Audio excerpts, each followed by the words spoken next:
Hi guys, and welcome back to another episode of the Madden 17 No Money Spent Road to Glory. And this episode, there's been quite a few things come out at the moment. We've got the position heroes have just come out, and there are some very, very good cards. And there's one card especially that I really, really want out of the set. If you've seen the set, I'm sure you can work out who it is. There is a Lions player, and it is Big Play Darius Slay. So he's the guy that I really want to get in the team. I'll see how much he ends up costing, because as you can see from the sets here, they're not cheap. You need so many gold players and so many elite badges just to get one player. That Thomas Davis Senior card looks absolutely insane and probably is worth the value, as I think Darius Slay will be as well. He's only a little bit worse in coverage than Deion Sanders, the Ghost Deion Sanders I've got, who's very, very good in coverage, but he's a lot better at pressing. So overall, as an all-round corner, I think he could potentially be better for us. But as you can see, a lot of the card prices have shot up just from this. I mean, all the 72 rated cards, I think they've lowered the pull rate of them as well. But all the 72 rated cards, which a lot of people would have got rid of recently, I think I might have got rid of one or two recently as well, have shot up in price. So you need about, I think, 77 players to get that Darius Slay card, and on average, I think it's going to cost you over $1 million to do, to be perfectly honest, because some of the players, some of the free agent, low-rated free agent players are worth absolutely loads. I think one of the cornerback guys is actually going for around 100k, and you need two of him in the set, and that's just two of the 77 guys. So I can't imagine anyone will have done this set early on, and nobody has just yet. I mean, there have been a few fluttering on the market over the past few hours, but no one's buying them just because of how expensive they are. I mean, I think that at the moment, every single one is $1 million plus coins. As you can see, there we go. 1.4 million for Thomas Davis and 2.75 for Richard Sherman. No one is going to pay that. No one whatsoever would consider paying that for this card. And it's not even a 99 overall by itself. It can get to a 99 overall pretty easily with the chems. I'm guessing with the pick specialist chem and the Seahawks chem, maybe just at rank 2. He will go up to a 99, but he doesn't look better than Deion, to be honest. In the nickel, obviously, he'll be a lot better than Deion. He'll be a hell of a lot better at blitzing, and he'll be very good in the run game. But for me, there aren't enough people who run the ball to make that worthwhile. I'm just going to stick with Deion as my number one, because he hasn't done anything wrong at the moment. He hasn't been getting as many picks as I actually would like, but you know, he's doing pretty good. And this, I would definitely upgrade to this Thomas Davis Senior card, because in coverage, he is an absolute monster. As you can see, blitzing, obviously, he's not as good as Clowney, and I have started utilising Clowney's blitzing skills a little bit better, but in coverage, he's got in the 90s of zone. He's pretty quick. He's got the Carolina defence and the cover linebacker, so he'll be even better in coverage, especially linked up with like Luke Kuechly or Star Lutulele and those kind of guys. You can get a very, well, not easily, or cheaply, but you can get the Carolina chemistry up pretty efficiently now, to be honest, not with players who aren't as good in positions. They're all top players in their position. But what I'm going to do is I'm going to go through my binder, and actually I think I'm going to sell all the players who could potentially be worth quite a lot of coins, because I just have a feeling over the next week or so, while these sets are out, the player prices are really going to plummet, because no one is going to want to pay that much to do the sets, because they're not worth it. I mean, they are good cards, but on the whole, I think if you need 77 players and you're going to be paying, obviously, 20 elite badges is about 450k anyway, plus the players on top of that, I don't think they're worth that much. But that's just me. Anyway, we have made two changes in the team. We've got Alshon Jeffrey in the slot. I've left Julio Jones at number 1, and I'm going to try and working my way through my reads on the plays to get him utilised more in the game. And we're going to have T.Y. Hilton at number 2. Just because I tend to use my number 2 receiver a lot, and he's got such a good card. I managed to pick him up for pretty cheap. He should actually be very good for us in that position. On defence, don't think there are any changes, but I do want to upgrade my safeties. So if you guys have any suggestions on who I should pick up for safety, preferably with the right chems, but to be honest, they don't benefit anyone else's chem at the moment anyway, so anyone you can recommend, definitely let me know for the safeties. But there will be there'll be 3 games in today's episode, so stick around for them. Hopefully you guys have enjoyed the video up to this point. If you have, drop a like on it. Also subscribe to the channel, and I think I'm going to be getting a lot more draft videos out soon, just because they've updated the draft. But for now, we will jump into the gameplay.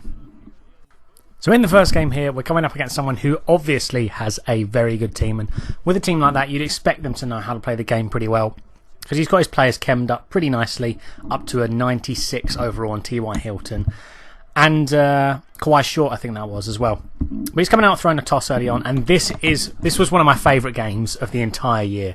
It's just when you've played pretty well in a game. I thought there we were very unlucky not to get a pick. We read the route absolutely perfectly. We cut back in on ourselves, and unfortunately his tight end actually cut in front of Shazier and got the catch off. But I know at this point, I'm reading him pretty well. And as I'm saying that, we get a nice user pick there. He sent everyone deep, so I knew the only option he had, he wasn't going to risk a deep pass. The only option he had was either throw it away or throw it to his running back, who was coming on just a dump-off route. And I picked that. We get a nice 7-0 lead.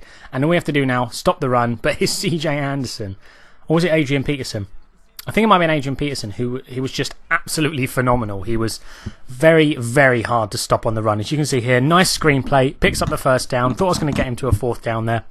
But the screenplay is just so hard to defend when you use her in, I think.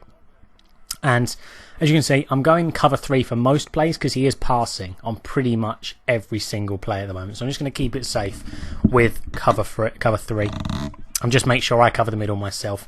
Any crossing routes I will cover. On this play, I'm sort of in the middle of nowhere because nothing was over the middle in there. I think the amount of people he sent, everyone else on my team had him covered, to be honest. So I'm going to keep in cover 3. I'm going to mix up the where the zones are every now and again. But on the whole, I'm just going to stay in cover 3. If he wants to run the ball, I'll let him run it and I'll get used to it. But I'm trying to get the routes here. Everything was locked up and we get a nice sack. And he ends up punting to us, which is very, very rare in head-to-head. So it was nice to see someone actually punt. I'm going to dump it off here because I was feeling the sack pressure coming pretty quick. And there were a few other people open there, but I'm trying to get Alshon Jeffrey involved. And I absolutely love his card. I really recommend it to people because while blocking, he is phenomenal. And receiving in the slot, he is great. But we see my opponent pressed Julio there. You don't do that. He pressed him, and that is a nice, easy 1 touchdown play there for us. So that is a 14-0 lead at this point. And we're still in the first quarter, so we're actually getting a nice high-scoring game, which is quite rare for me, to be honest, because I tend to do nice slow drives. But it wasn't to a 4th and 3, and I'm trying a few different blitzes at this point, because once I'm 14-0 up, I know I can try a few blitzes, just see if they work. That one didn't work, but for some reason this Antonio Brown dropped a wide open catch where he would have got a 1st down easily. So we're going to try and, I'm trying to utilise different players on every single play of the offence. And because it's something I haven't been doing. I'll throw to Dallas Clark 90% of plays, I think, to be perfectly honest. But we're getting Vance McDonald involved a little bit as well. I think I need to upgrade him to a better receiving tight end because I very rarely use him to block.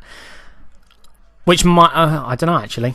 I'll think about that later on. If you haven't got any recommendations for that, do let me know. But we're sending him some heat to this guy and force him to 2nd and 18. Trying to get one last user pick over the middle. We get a nice bat down, and Deion Sanders, a lower rated card definitely wouldn't have made that scoop. And that is a very nice play by him. And the Garrett Blunt, that's what he can do. Every single play I use him, to be honest, he always trucks over someone. It's just getting him that little bit more open in the backfield.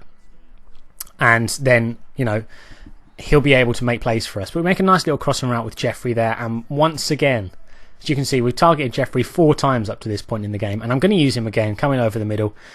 Not sure how he got that catch. I think that was absolutely ridiculous. But, I'm not going to complain. 28-0. And we're all over this guy with another user lurk there, playing it absolutely perfectly. And at this point, I thought he was going to last the whole game, and we were going to end up scoring 60-odd points on this guy. But he does end up quitting, unfortunately, for the highlight place. But we are going to get 2 more games into the episode, just because it was quite hard to find full games. People always tend to quit at the moment for some reason, but we're going to look at someone. We do have quite a substantially better team. To be honest, ours is 92 overall, I think, at the moment, and his probably was 90 or 91. So it wasn't too much different, but, we definitely do have the better team considering the first 3 players popping up. And I'm going to go back to my trusty 2 plays early on. I'm either going to go the mesh play or the corner out and try and get them gambling on one of them. one of those plays. And when I know they're going to gamble on it, I'll mix it up and take advantage of that and make a play where I can. But once again, a few people open there. That is working my way through my reads. I saw right hand side could be open, but it wasn't 100% catch. So I just waited for Julio, that extra half second to get open, and we make a nice little drive down the field. Here's User in the linebacker here. I know he's going to follow the crossing route, which is why I abuse the mesh play a little bit, because people tend to use or follow it, leave the middle wide open. We make a nice little gain there, Dallas Clark. Very lucky to get the throw off there, but that is also where you get Alshon Jeffrey. If you look up the field there, he was making an absolutely insane block on my opponent's corner, and he's going to make a block on pretty much any corner. I think there, even if we didn't get the fumble sack recovery, we would have got the pick, because I was all over that screen and my opponent ends up quitting. So we actually come up against a Lions fan for once, and he does end up quitting, which is quite annoying. But we do re-enter to get a game again, and we find him again. So, he has a chance to redeem himself. Hopefully he won't quit this time. Hopefully, since, I already faced him the one time and beat him, he'll really try and make a play in this game at least. And he's coming out with a few little different plays on here. This is the guy who has CJ Anderson, actually, not my first opponent, who did have AP. But once again, he makes a nice little read there, doing exactly what I did. Abusing the mesh play, I follow that. Someone is wide open over the middle, and he gets downfield for a very nice gain. So it's actually quite surprising also to run into someone who actually doesn't pass every single play. So it's 3rd and 5th. I'm sending 4. I'm using everything, and we get a very nice user over the middle there. Once again with Ryan Shazier, who's very swiftly becoming one of my favourite players. Quite a few guys open, but if Dallas Clark's open, I'm going to throw to him just because he's so reliable. And if you guys have played with this 94 card, do let me know, because having the slot expert chem or the route running chem, which he actually currently has, are both pretty beneficial to me.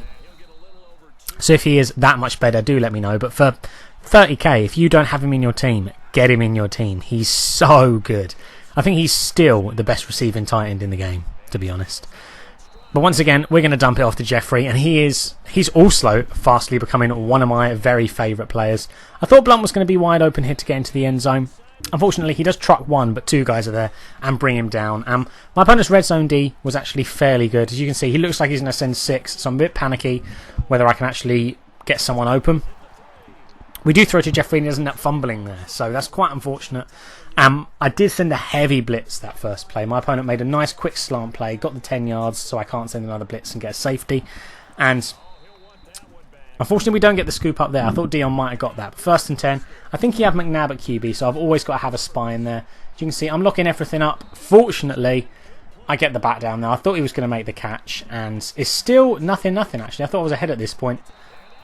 And that is why Dallas Clark gets a nice, easy touchdown for us. And I think I've said his name so many times in this game, just from how good he is. Play action from my opponent there. And Alford makes an insane play there, and that is the end of the game. So 3 good wins for the team at the moment, nearly into the Super Bowl. Hopefully you guys have enjoyed the video. If you have, let me know down in the comments. Like the video, subscribe to the channel, and I'll see you guys soon.